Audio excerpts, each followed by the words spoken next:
Hello, this is David Daniel with Centerville Press. Thank you for being with us. We are continuing our interviews with the eyewitnesses of the tornado event that occurred on May the 27th, 1973, and we're very fortunate to have with us today Sharon George. Sharon was a witness of the events that occurred on that fateful day in Brent, Alabama, and we want to know from her what she felt, what she experienced, what she thought, and we've had others here. And Sharon, thank you for being with us. I appreciate you coming by. We've known each other for a while, haven't we? Yes, we have. We've kind of raised our children jointly in efforts, because our children have been friends for many, many years, haven't they? They have. Well, we're very appreciative of you and Alvin and your deep roots in this community. And I know I'm hearing with the different people we interview a common theme, and I think this is the theme we're going to use for our brochure that we're putting together, that it seemed as if time stood still at that moment. Did you experience something along that line where it seemed like that you were stuck in a period or in a moment in time and it just didn't want to move on? Or the time that you were in no longer existed and everything would be different from now on? I did, from the time that we were ushered out of the sanctuary. Would you turn that light on, Leanne, please? From the time we were ushered out of the sanctuary down to the basement for safety, to the point where we were taken from the church to safety, it seemed like an eternity. It really did. Well, I want to back up just, yeah, it came on, thank you. I want to turn back for just a minute. Tell us who you are, tell us what you were doing, what grade you were in, and the kind of things that a young woman, a young girl like yourself did during that time. What was Brent like for you growing up? You grew up in Brent, didn't you? I did. All right. I did. Tell us what it was like for a young woman during that time. How old were you in 1973? I was a few weeks away from being 16. Very Yes. important time in a young girl's life. Yes, it was. A few weeks from that, attended high school, involved with majorette. Tell us about your family. Who were your parents? My mother and dad were Leroy, also known as Spud, Bert, and Louise Bert. I was... Brothers and sisters? Yes, I had a sister, Janice, and a brother, Robert, and I was the youngest. Are you the only one still living in Bibb County? Yes. Isn't that interesting? My mother lives here. She Yeah. lives over in the retirement community at the Bibb Medical Center, but yes, I am. Well, you were, I guess, grew up and attended for most of your life Brent Baptist Church, am I correct? Well, actually, no. I grew up at Bethel Baptist Church. My parents had always gone there, and I went there also. But as a teenager, being involved with youth programs and things, I started going to Brent. And that night, I had not gone. Usually we had youth choir on Sunday nights, but I had not gone with that. I had just gone with a friend we had just gone to preaching. And I think at that time, preaching, maybe the worship service started, wasn't called worship service then, it was preaching. It started at, I'm going to say 7:30, because the days were longer. And so we had gotten there probably about 7. Who were some of the other people that you were there with, or some of your friends that you associated with and growing up? That were there that night? Yeah, well, not necessarily, just other your friends that were there. Jan Elam, Jack Meggs was always involved there. Just, I can't even think right off the bat, but just several of those. It seems like Jerry Powell and Mr. Joe Owens. Did you have a happy, growing up period of time, happy childhood? Yes. And a lot of deep friendships Yes. and so forth? Yes. A lot of closeness in the Yes. community? Yes. Well, I appreciate that. I think we all of us that grew up during that time had some, like I tell Lynn, Lynn and I didn't go to school together, but in a certain sense we did. We just went to school in different towns, but the things we experienced were We're the almost same. identical. They are. We didn't have a tornado though. I know. And what were y'all doing on that Sunday? Do you remember what kind of things y'all were doing prior to going to church that day? Had just been hanging around my house with my family. Probably had been to church that morning, probably down to Bethel, and just been around the house that afternoon and knew that I was going to church that night as a young person. My parents did not go that night. Just I had gone with, like I said, some friends. And Well, tell us about that night. We got there, well, let me just say that day was such a breezy day. Very breezy. I've heard others say exactly the same But thing. the sun was shining off and on. It didn't appear to be like, to me, Threatening? no, because we were storm pit people. When the weather got bad, my grandparents had a storm shelter, and we would go, whether it was the middle of the night, we would go to the storm shelter. Interesting. Storm pit. The storm pit. And, to this day, I don't know if it was that or the tornado. I still get very frightened. I'm a news watcher when it comes to bad weather days. But anyway, we went on to church as regular, and we had sat down in the pew, and I didn't realize anything was going on. And someone came in, and I can't remember who it was even now, came in and said, we might need to, it may have been the pastor, we may need to go down to the basement because the weather looks threatening.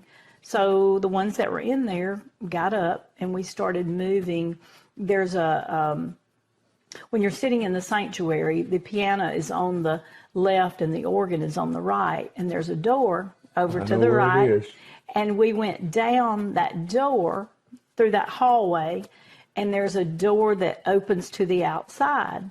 And as we were going down that door, they were holding it closed, but it would fly open. And I can remember, looking out and just not really knowing what I was seeing, but it was just things. Odd. Yes. And debris maybe moving around. And so we went on down, and I remember looking up and seeing a light fixture above my head just sort of shaking. This hallway led on down to our fellowship hall, which is now a Sunday school class that I attend. But we didn't make it all the way into the basement. We just stopped in this hallway before you get there, and everyone just sort of hunkered down and took cover. Was it real noisy? That's what I'm trying to think. I don't recall, but I'm sure it was. And I think there was a man that was killed, Mr. Mitchell, I believe, and he was back behind me. Didn't make it down even as far as I was. And it seemed like we stayed there, like I said, an eternity. And when it had passed, people were scared. I was scared. I was just with someone else, and we were both scared. And again, it seemed like it took forever, and people were outside trying to help others and see what was going on. And eventually, we were carried down to Miss Mary Von Kraut's house. She lives, what is that, a half a mile, maybe, past the post office. They took us down to her house, where we went in her basement, and I think we were carried in the back of trucks. This was after the storm hit? After the storm, to get us away from the church and away from the power lines that were everywhere. And as we rolled along on the back of this truck, you didn't know if you were riding over power lines or whatever. And so they took us down to Miss Mary Vaughn's house. We went in the basement and just stayed until I stayed until my parents could get to me, which seemed like a very, very long time. My parents lived, we lived up on Dry Hollow Road, up behind where the Walmart is now. You mentioned it seemed like a long time. I have had others say that it seemed like that time just stopped. Did you sense something along that line? I did, because again, it seemed like it took forever. A surreal change. A change. I think what I'm hearing from people is that the change was so big that it was just hard to comprehend what was happening. It was hard to comprehend, and even as we were riding, because to get to Mrs. Kraut's house, we had to ride down through Main Street, Brent, where I had gone and shopped, gone to the drugstore after practice and things. It was home to you. It was home. My aunt lived right beside the church, and next to the Brent Baptist parsonage. And as a matter of fact, she and my grandmother, who they both were in their 80s or late 70s, I assume 80ish, they were right there in the house when the storm came through and just stood in a doorway, and they survived. Were any of the young people, the young group that you were with, were any of them hurt? Not that I know of. And I don't even remember seeing them. We have put together some pictures here just to kind of help people visualize. And this set of photographs here are from Brent prior to the storm. Do you remember these places? Can you name any of them? You mentioned going through downtown after the tornado. I do remember. Of course, looking at these now, it's like, what is that? What is that? I do. It's hard to remember some of them though. I mean, Ward, the Ward Mercantile. You remember that very well? Huh? Oh, yes. That's where we. Is it on here? I can't tell. Is this it or one of these? This looks like that's off Main Street, but I'm not certain.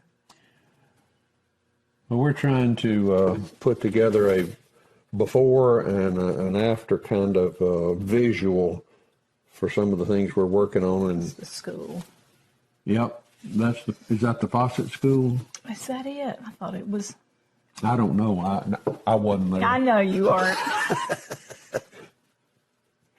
I thought it was Brent, but it was a light colored brick. I went to school there 6 years.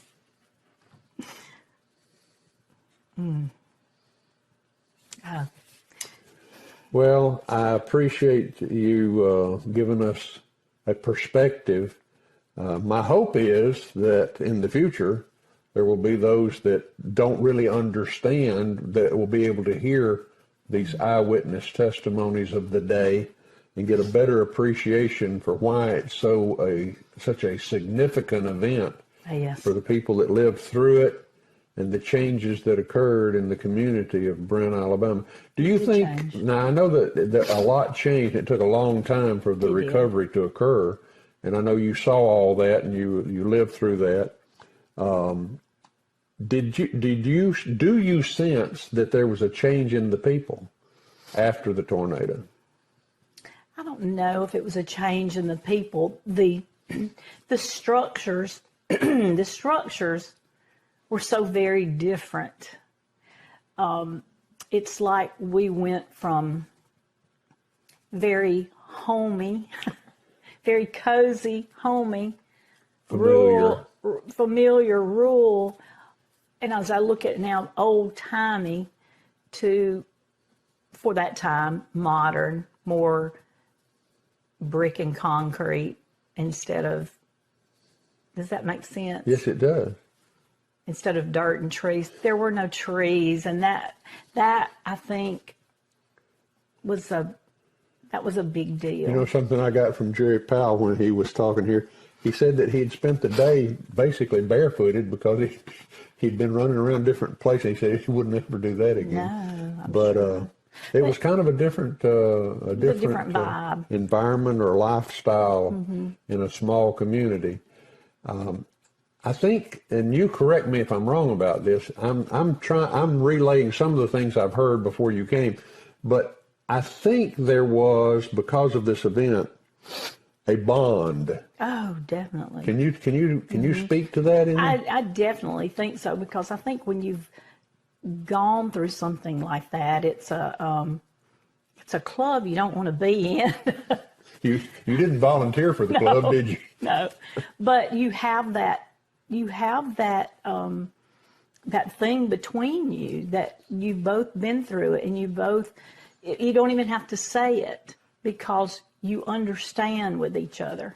It kind of forms a brotherhood of sorts, or a community It does. of sorts. Well, communities these days is hard to define. You know that? With all the social media and the things that are going on, they call it social media. Not It's much not so social social. about it that I can tell. You got to be looking at somebody to be social. That's right. And to get to know someone, you got to look in their eyes. That's right. I And agree. you don't do that through these electronic devices.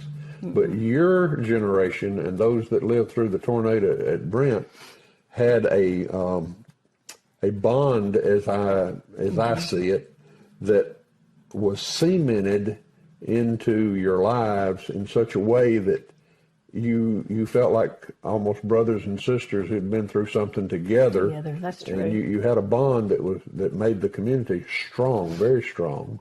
And I still see some of that, even though I didn't grow up here. But I do see a bond among the people of Brent, Alabama that's different. Went through that. It's different. It's deeper or something. That their sense of each other and community is much stronger. And I would hope that the generations coming behind us, our children, grandchildren, and I'm a great grandfather now, but I hope they will have the kind of community, sense of responsibility to the community that our generation has had. And I know you've seen that in Brent, Alabama for your entire life, I'm sure. And something else I think about too, that night that we were at the Kraut house, and everybody there had to wait on someone to get there, to pick them up or to get them away from there. And like I said, my parents only came from 2 or 3 miles away, but it took forever for them to get through. Kind of like time stood still for you. Yes, but it took them so long to get there, and I was so glad to see them. I'll bet you were. It was terrifying, apparently. It was very, very terrifying. It was as if the whole world changed. It wasn't did. It did right then. Yeah. Because there could have, and I'm so sorry for, of course, the deaths from that, for those families. Yeah. But goodness gracious, Well, it could have been you so were much standing more. right there within feet of the gentleman who lost his life. I think so. I think he was not far back behind us. But, and you know as well about the church, I do. the underground is on the other side, really. You would have had to have gone through the fellowship hall Yeah. to get to the underground, Yeah. and no one really got to that. But that structure that we were all in was saved. Well, you certainly didn't choose to go through it, but I sense in everybody that we interview a deep appreciation of the community and the people that did go through it with them. And that's a good thing. So if anything good came out of it, a sense of community and strong community came out of it, I believe is what I'm hearing. I think Would so. I be correct in that? I think so. I think it may have changed. Of course, it changed the footprint. There's no doubt about that. It changed the feel, the small town feel, not the cordialness of everyone, but just the look, I guess. It took away the innocence of a small town look and gave us more of a modernized look. Is that You know what I'm saying? I think I hear you. It's like living in a house for years and years and years, and I guess I could equate it to someone who's done that, and maybe you have a fire and it burns down, and you're like, everything I know is gone. Everything I have understood to be is no more. And you build something that's new and nice, and those the stores that were rebuilt down there, they were very new and nice. Well, I have heard some of them that we've interviewed say that if you could have something out of this that you would put back, what would you do? And we've had several of them say, I would like for it to go back like it was before the tornado. Now, I don't know that you feel that way. The look of it, maybe. The look, yeah. But, anytime you go forward, you want to hope for better things. Yes. Well, is there anything else you can think of, any kind of insight that you might speak to those that are coming after us and let them know what it was like to go through this tornado? I think our story is going to be the day that time stood still. Is that an accurate way to describe how people felt about it? Yes, because it's burned into history for all of us. Burned into your memory, isn't it? It is. Yeah. It is. Even in a certain sense, you'll always be that 15-year-old girl. I know. Because you never forget. It's interesting. True. Very interesting. Still have deep friends and close friends that were there during that time. Y'all still close? Yes. And that's wonderful. Definitely. Well, I do appreciate, and I did attend Brent Baptist Church for quite a while, and I still love the people there very deeply. I think they're some of the most genuine people that I've ever encountered. I wouldn't trade that for anything. I know it. So even though I wasn't there, I think I have picked up on that sense of community, and I cherish it. I really do. Well, I appreciate deeply you coming out and spending some time with us today, and I appreciate you and your family. Tell Alvin hello. I'll do that. And I hope the Lord continues to bless you and your family, and I hope that we, as I was saying with Lynn, even though I didn't go to school with her, we went to school together, just in different towns. And I hope we can continue to be together as we move forward. That's right. I agree. And build a strong community. That's to right. Make the community stronger, better, and encourage the young ones coming after us that even though our lives their lives will not be the same, the need of human hearts is the same. Being kind. We need a community. We need to be a part of the community. We need to contribute our part to the community, and we need to receive from that community the support and love of being together in your lives. It's essential. It's a way to have hope over all the depressing things that come, to have that community. So I would encourage any young folks that don't realize what value there is in being a part of a community, you're missing something. Stop where you are and figure out how to have a community of people that that know you, that love you, and you love them, and you live your lives together. It's one of the most valuable things that you can possibly have. I heard recently they were interviewing people that were aging. There's some of those around. I don't know if you've noticed, but they asked them, as you've lived this life, what do you see as the most valuable thing about your life? And it's interesting that almost no one talked about the money they made or the jobs that they had, but they all talked about the friendships and the relationships that they had with family and friends. That's community. And if you're not a part of a community, find a way to be a part of a community. But you may have to pay a little bit for entry fee. The entry fee is you got to care about the community. So, and I would say to the Bibb County folks here, for crying out loud, stop throwing your trash on the side of the road. Agree. I mean, this is our home. Take it home with you. It's your trash.